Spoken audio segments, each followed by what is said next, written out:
I am California of the past. I am California of the past. I am California of the past.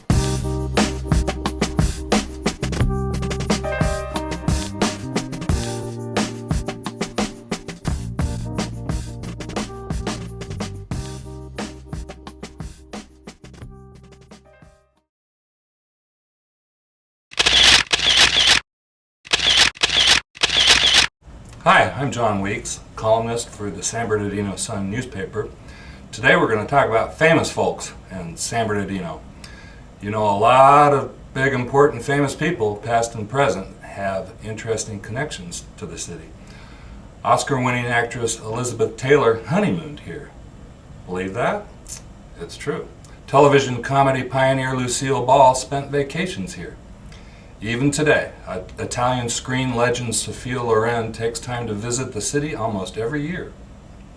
A future president of the United States landed his first job in San Bernardino. One of America's most beloved entertainers put on his last show here.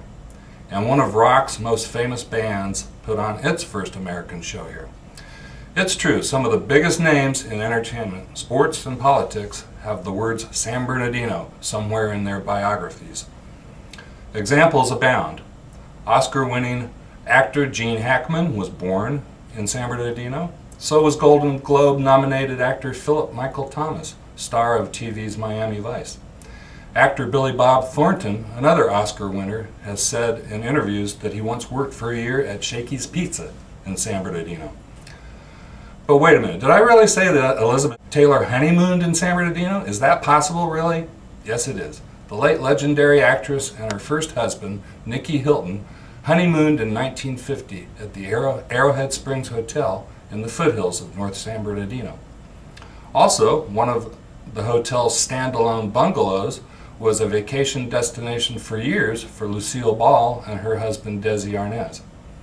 In an earlier era, another longtime guest at Arrowhead Springs was a young Shirley Temple, who spent nights there throughout the filming of her classic film Heidi, which was shot largely in 1937 in Lake Arrowhead. Edith Head, one of Hollywood's most famous costume designers, was born in San Bernardino in 1897. She designed the costumes for more than 1,000 movies between 1924 and the 1980s, and she won a remarkable 8 Academy Awards for her work. In fact, she's the most honored woman in Oscar history. Two of America's modern dance legends, Twyla Tharp and Bella Lewinsky, grew up in San Bernardino, as did fashion designer Nolan Miller.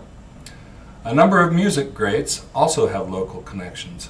Singer and Emmy-nominated TV host Tennessee Ernie Ford lived in the city and got his first break in the 1940s as a disc jockey at radio station KFXM, located in the lobby of San Bernardino's Grand California Hotel.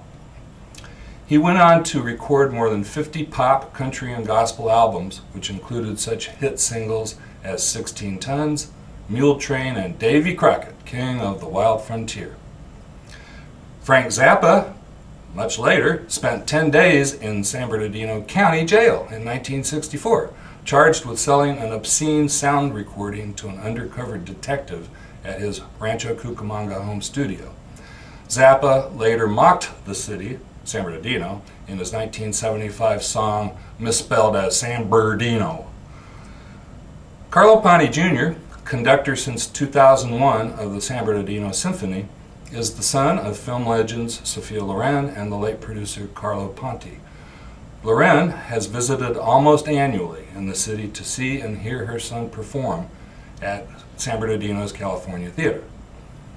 A number of literary figures also have local ties, including poet Ina Coolbrith, 1841 to 1928, who lived in San Bernardino during its pioneer days and became California's first poet laureate, appointed to the post in 1915. Contemporary literary figures include the author Robert Reginald, whose real name is Michael Burgess, with more than 100 fiction and nonfiction titles to his credit, and Tim Powers, whose 1987 novel On Stranger Tides is the inspiration for the 4th Pirates of the Caribbean movie starring Johnny Depp. Both of those authors live in San Bernardino. The English department at Cal State San Bernardino includes such literary notables as James Brown, author of the Los Angeles Diaries and This River, and the poet Juan Delgado, whose works include A Rush of Hands and El Campo. David Saylor, who is American art director of the Harry Potter books, grew up in San Bernardino. The roster of city sports heroes includes Olympic champion speed skater Derek Parra, born in San Bernardino in 1970, golf legends David Stockton, born in the city in 1941, and Brandy Burton, the LPGA Rookie of the Year in 1991, and Baseball Hall of Famer Bob Lemon, born in San Bernardino in 1920, who pitched for the Cleveland Indians and later managed the New York Yankees. Politicians with interesting local connections include Robert Waterman, one of the pioneer settlers of San Bernardino, who became California's 17th governor, serving from 1887 to 1891.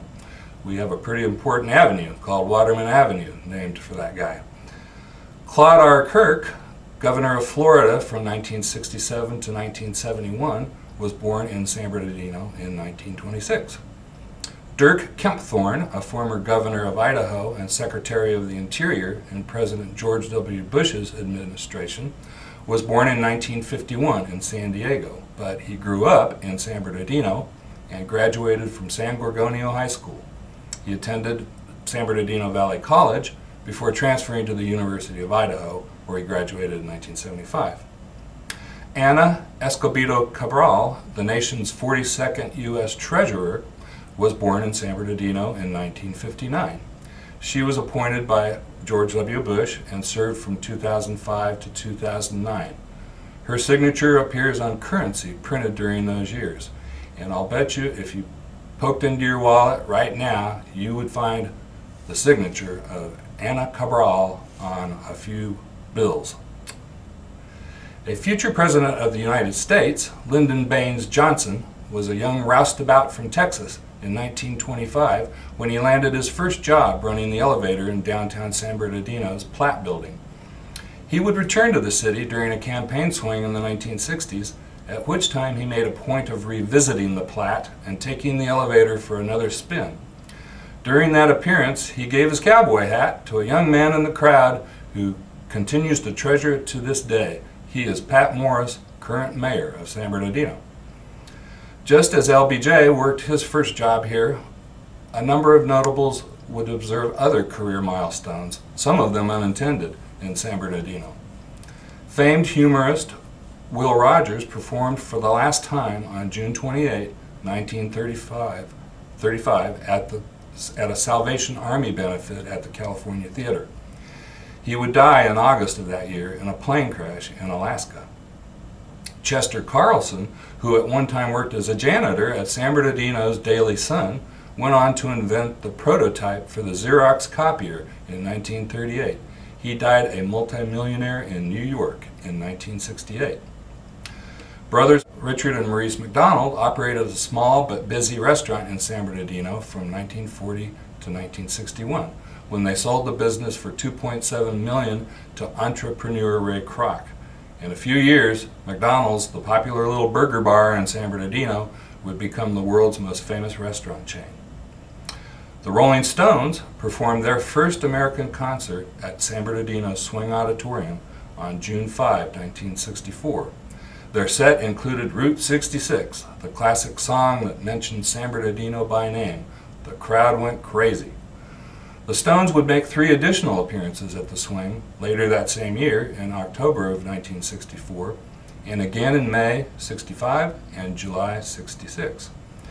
There were reports years later that the band was making plans to return again for old time's sake, but the venue's destruction in a 1981 plane crash put a finish to that idea. Of course, they could return today for a blockbuster concert at the San Manuel Amphitheater or an intimate little gig at the California Theater. What do you think? I bet they could sell out the place.